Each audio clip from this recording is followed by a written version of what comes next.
guys, hey, it's Len from Mercury Man Garage and Outdoors. Well, we got a couple of things going on today. Took a little road trip this morning because we found some IBC totes on Marketplace that were fairly reasonable. So there you see them back there. I got a couple of them on the truck here. I pick those up whenever I can, especially when they're as cheap as these were. They're 20 bucks a piece. That's pretty good. And they're the metal ones, so those are the best, in my opinion. And the second thing we're accomplishing today is we're washing the truck because it's raining out, and washing some of the salt off it by just driving it around. So that's what we're doing today, kind of doing double duty. And it's a nice rain. That snow is pretty much gone that we had a good foot of snow there for a while, and it was nice and cold most of January, and it hung around. It was really nice working outside, frozen ground and all that. But now it's starting to warm up and we're getting some rain and the snow's going quick. So I think that's kind of what we're gonna have to deal with the rest of the winter, is a snowstorm, and then the next day it might rain. So that's just how it goes here in southern Michigan. Gotta take it with a grain of salt and just do what you can. But I might be going back tomorrow and get a couple more of these totes because they're really nice and cheap. And rarely do you find them for 20 bucks anymore. And I might head back tomorrow and get a couple more. So we'll get these home, we'll get you to look at them and get them unloaded. All right, guys, well, we made it home. And there's the totes. Yeah, those turned out to be really nice totes. I told the guy I might come back and get a couple more tomorrow. And for 20 bucks, you can't beat those. They're the all metal ones. Those are the ones I prefer. They seem to hold up better. And I know what you guys are thinking when I mention I'm also washing my truck today. I'm sure you're thinking, he doesn't really wash his truck that way, right? Well, yes and no. I guess you'd say in the middle of winter like this would be like a pre-wash, I guess you'd say, because the rain washes off the salt, and driving through mud puddles, it kind of does what I call an undercarriage flush. Yeah, it's not perfect, but it's a pre-wash, and it'll do until I can get to the car wash to get the truck washed thoroughly. Well, we're gonna just let those totes set for a while on the truck outside while it's getting washed. It's coming down pretty good right now, so I thought I'd just leave the truck out and get a good washing in. But I'm indoors now in the garage, and I'm looking at my bundle firewood station. You can see my totes. I actually had to buy some wood the other day because I was getting quite low. Through January, that cold snap, I was selling bundles like crazy, and big loads of it too, big orders. So I was getting quite low, and I was starting to dip into my summer stash. So I actually bought a load of walnut, and I've never bundled up walnut before, and it is a good burning wood, so I think it'll go good with my bundles. But the thing is, I had to do some resplits on it. And they're all odd sizes, you know, they range from like 14 inches up to 18, 19 inches. And I'm not gonna recut them. I'm not gonna size them to 16 inches. I'm just not gonna do that. Yeah, look, this one right here, you can see, I don't know if you can tell in that shot, but it's a nice piece of walnut. It's just not 16 inches. That might be 12 inches. But I'm gonna throw that into my bundles, you know, maybe add it in with one that's 18 inches, say. Yeah, the bundles aren't gonna look good, but I got a couple of customers that don't care, and I'll save that bundle for them, the ones that don't really care how the bundles look, and they don't have to be perfectly 16 inches. So that's kind of what I'm gonna do. Thing is with this walnut right now is it's kind of wet. Now the guy said it was seasoned and ready to go, but I think it's just wet from rain and snow. So I gotta let that dry out somehow.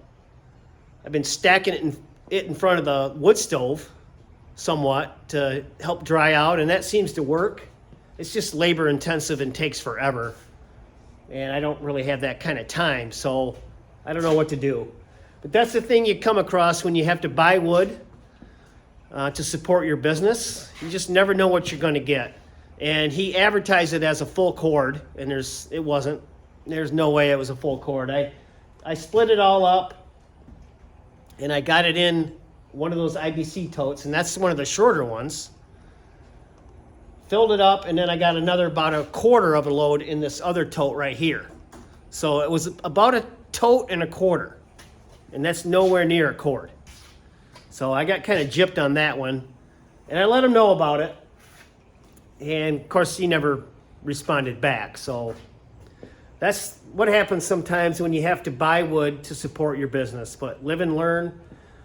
I do have a supplier that I am dealing with that's a tree service guy that I'm having real good success with really nice straight wood. And I've been dealing with him for about 6 months now, and he's got really nice stuff. I got to pay for it. It's not cheap, and you don't get anything for free anymore. If you do, let me know what you guys are getting that get tree service wood, if you're paying for it or if you get it for free. If you get it for free, you're lucky, because around here there's nothing free anymore. And of course, when I say tree service wood, that guy that I'm getting that tree service wood from, that's logs. That's not cut up or anything like that. That's like 10, 12-foot logs, really nice stuff, nice and straight. Stuff I got to cut up. But I'd rather get it that way than have it already cut up, because then you just get a mixed match of sizes, all the way from 14 to 20 inches. It's just never right around 16 is where I want it. So I don't mind getting it that way. I'm sure that's the way most of you guys get it too, that get tree service wood, is it just comes in log form. And that's how I prefer. But like I said, you just never know what you're going to get. And obviously this guy that I got this walnut from, he won't get my business again unless he can rectify this situation somehow. And like I said, I have yet to hear back from him on this load. And it's nice stuff. It's just, it was nowhere near a cord. So lesson learned there. And like I said, he will not get my business. And that just goes back to, your guys' business and how you treat your customers. Now, if that was me, I obviously would have delivered a cord of wood to begin with. You got to measure it out. You just can't guess, throw it in a trailer and guess. You got to figure out a cord of wood somehow if you're in that business. And that's what you need to deliver, a cord. And this guy doesn't operate that way. And how he stays in business, I do not know, unless people don't realize what a cord is. I think a lot of people confuse a cord and a rick. And, they get that confused. It's not the same. Not even close. Most of you Firewood guys know this. But I sometimes wonder, people that are buying the wood know this. And, those are just things you got to take into account.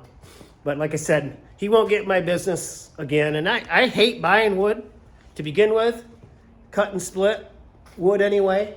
Tree service wood in log form, yeah, I don't mind getting that. That's kind of how my business is turning into, is that's the way I'm going to be going, because I can't keep up with going out and getting my own wood.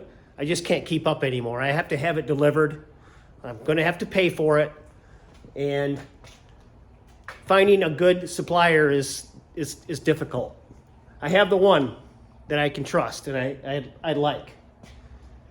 But he's kind of expensive. So I'm still shopping around, and I hate buying wood already split because of what happened with this walnut. You just never know what you're going to get. Something else that I've realized in my business as I've gone along is somehow my bundles are getting bigger. Without realizing it, I've started making my bundles bigger than I was initially. And I don't know how that happened.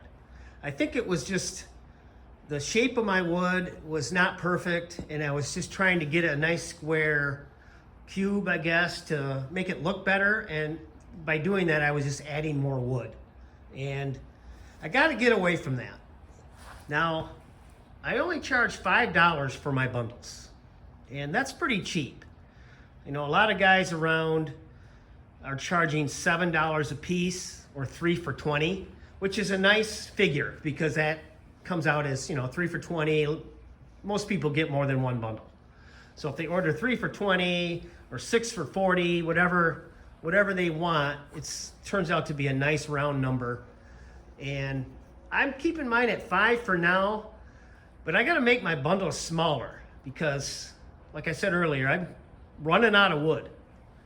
And it's going to be tricky for me because I have customers that realize what they're getting for $5. Well, now I got to start cutting back a little bit, and I don't want to raise my prices quite yet. I'm going to cut down on my bundles.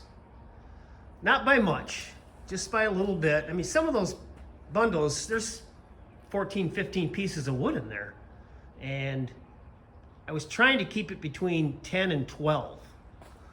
And I think that's what I need to get back to, is cutting back on the amount of wood in my bundles so I can prolong my supply of wood a little more and still try to keep it to where maybe the customer won't notice it, which is going to be tricky, but that's what I got to do. Somehow I got to the point where I was putting too much wood in there, and I don't know, maybe it was after I got my Amish bundler, because this is a 1 cubic foot box, and I was actually going above this just to make it really nice and square.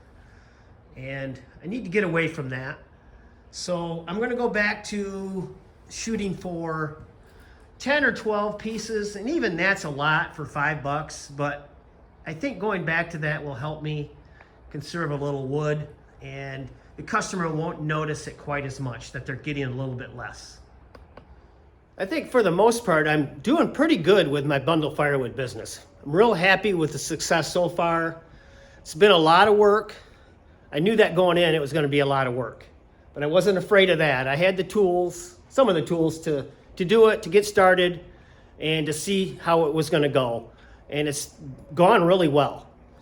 So well to the point where I need more equipment. I need more wood, I need more totes. I could use another chainsaw and things like that. But I want to use the profits from the business to buy those things. And that was another one of my goals going into it, is I don't want to dip into my savings or my other income. I want this to be a self-sufficient business. And therefore, it's going to take a lot of time and a lot of work and a lot of sacrifice. Just working with what I got, like my log splitter. I just have a regular box store log splitter from Tractor Supply, Country Time. And, it's a horizontal log splitter. Takes forever to split. They do a good job, but they take a long, long time. And when you're in the bundle firewood business, you got to make your splits quite a bit smaller. And, it's just more splits. And with the cycle time on those, it's just a long process. I'd love to have a vertical, an Axis or a Wolf Ridge splitter like that would be awesome. But, $13,000 to $15,000. So that's a problem. So in the meantime, I'm just using my horizontal. Actually, Splitfire has a really nice vertical splitter out too. That's a lot less money. It's more of a Pro Series or prosumer kind of a splitter, and it's not a commercial splitter, which the Axis and the Wolf Ridge, those brands are more commercial. They're beautiful machines. Don't get me wrong, they're beautiful. But you pay for them. And for me to just rely on the income from my business to buy that, it would take me forever. There was just no way. So in the meantime, I'm just going to use my horizontal. The split fire one would be an option. That's right around $5,000, which is not bad. It's not bad, and that's probably where I'm leaning right now, unless I can come into a bunch of money somehow. Which, actually, there's some things in the works for me, some things that I may be selling that'll free up some money to where maybe I could purchase something for the business. So we'll have to see on that, what we're gonna do there. But I got some things that I'm looking to sell, and we'll just leave it at that. But anyway, like I said, for the most part, I'm pretty pleased with the business. I think I'm going about it the right way. And, you know, watching YouTube videos, watching a lot of the guys out there that run a business, bundle business, they kind of do it the same way. And, you know, let me know what you guys think. If I'm doing it the right way, if there's anything I can do to improve my business. And just, you know, shoot a comment and let me know what you guys think. You know, another company out there that makes great log splitters, I forgot to mention earlier, is Allwood. And a couple of the channels that I watch, Hardworking Man and Willie's Firewood, they both own the Allwood. And if you haven't seen those two guys, their videos, those Allwood machines are awesome. Hardworking Man and Willie's Firewood. Hardworking Man is a Michigan guy like me, and Russ, his name is Russ. I think he's in Maine, and he's a dealer actually for Allwood. And I'm keeping my eye on the Allwood.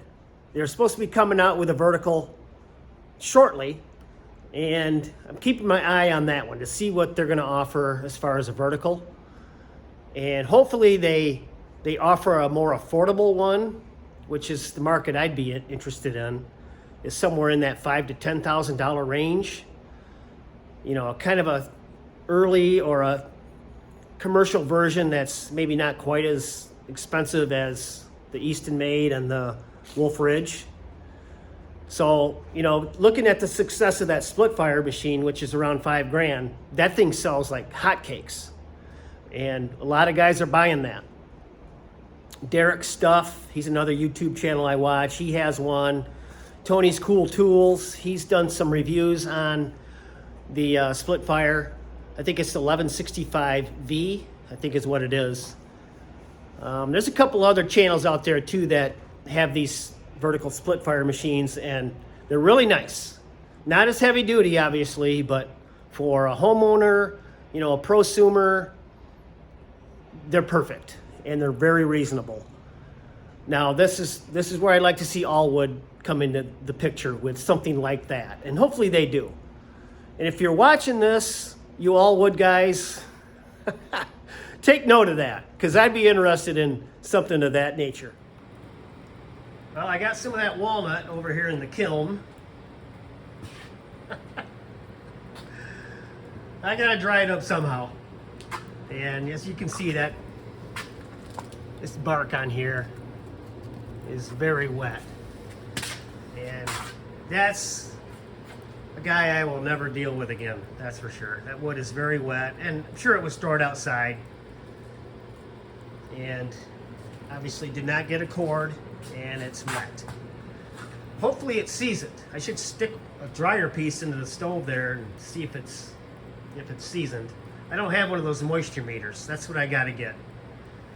I'm going to be serious about this business. I gotta get a moisture meter. Let me know what you guys have. What's a good moisture meter out there to get, because that's something I'm gonna need. Or I could just get a kiln. Well, I think that's enough talking for today. I need to get going on doing some bundles here. Put some more wood over there in the kiln. Get that walnut drying. But I'm not going to bore you with the bundling. You guys have seen that. But just a little video here on the nature of my business and where I stand right now, and some of the problems, some of the issues, and some of the good things that have happened while starting this bundle firewood business. It's a great thing. It really is. It's, you know, it's not to mention it's good exercise. It just helps me get outside and enjoy nature and just love it. But anyway, guys, that's going to do it for today. Hopefully you enjoyed this. Shoot me a comment on your process and how you do it. Your moisture meters, your chainsaws, anything you want to share with me, your bundling process, your suppliers, what you do. How do you weed out the good suppliers from the bad? Do you get your own wood? Do you get tree service wood? Let me know in the comments what you guys do, and I'd appreciate it a lot. All right, guys, hopefully you enjoyed this. Please subscribe, give me a like, and leave a comment. Have a good one. Clean.